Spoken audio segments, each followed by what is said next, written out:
menyimpan sebuah situs Candi Pataan yang terletak di Desa Pataan, Kecamatan Sambeng, Kabupaten Lamongan ini cukup mengejutkan warga sekitar. Sebenarnya warga sudah tahu akan keberadaan situs purbakala yang berada di dekat area persawahan. Bahkan warga pun sering melintasinya. Akan tetapi tidak berani untuk mendekati situs tersebut karena dianggap sebagai tempat yang sakral.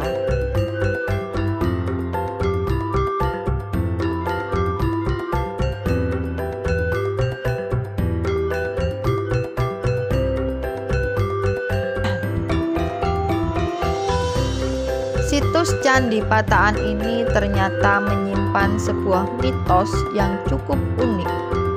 Adapun mitos tersebut sudah lama diyakini oleh masyarakat sekitarnya, yaitu apabila ada seseorang yang dengan sengaja mengambil benda yang berada di sekitar situs Candi Pataan, maka orang tersebut sesampainya di rumah perasaannya tidak tenang dan selalu terganggu, selalu terbebani untuk mengembalikan barang yang telah diambilnya. Yang lebih menyeramkan lagi, di dalam struktur bangunan kompleks situs Candi Pataan terdapat sebuah batu putih yang dipercayai memiliki kekuatan magis.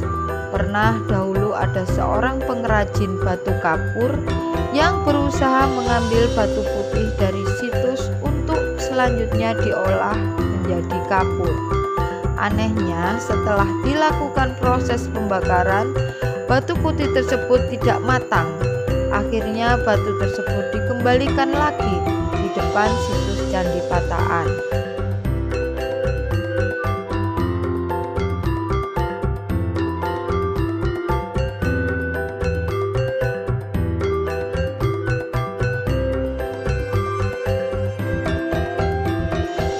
Selain itu, di dekat Candi Pataan, tepatnya di sisi sebelah timur, terdapat sungai kecil yang dikenal dengan nama Sungai Lanang, yang dipercaya menyimpan sebuah mitos, yaitu apabila ada seorang pejabat yang memiliki hati yang tidak bersih melintasi ataupun menyeberangi Sungai Lanang tersebut, maka pejabat itu akan jatuh dari jabatannya.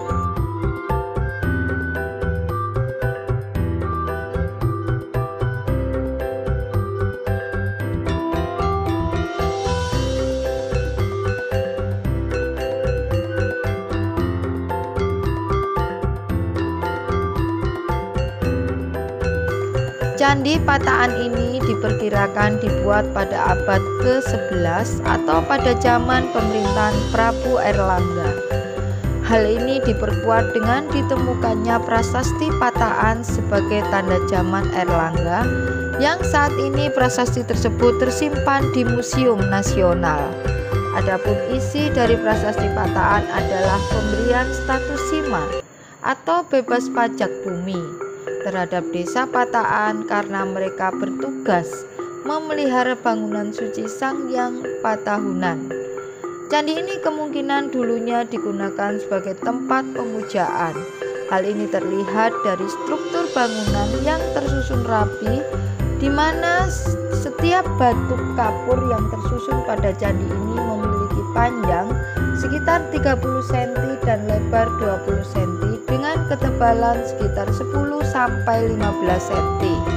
Sedangkan pada sisi bangunan yang lain terdapat bebatuan yang berwarna hitam dan keras serta terdapat pahatan yang merupakan ciri khas zaman kerajaan. Pada bagian tengah Candi Pataan ini terdapat sebuah tempat air yang melingkar yang pada dindingnya terbuat dari batu yang tersusun rapi. Kemungkinan bangunan ini merupakan sebuah petirtaan saat pemujaan.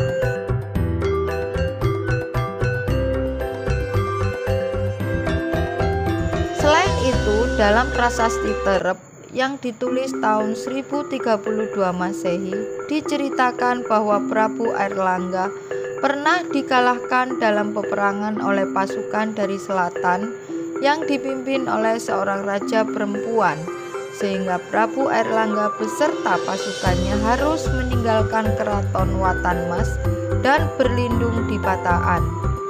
Hal ini dikarenakan adanya jaminan keamanan dan perlindungan dari masyarakat setempat. Keberadaan Prabu Airlangga di Desa Pataan ini hanyalah sementara, karena beliau pun kemudian melanjutkan peperangan kembali hingga akhirnya menang.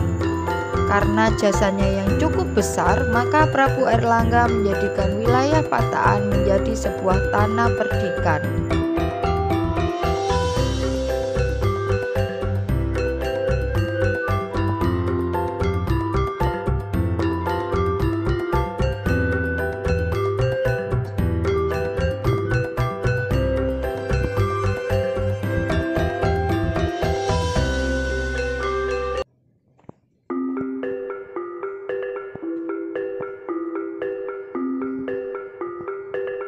Demikianlah ulasan kami mengenai sejarah keberadaan situs Candi Pataan ini.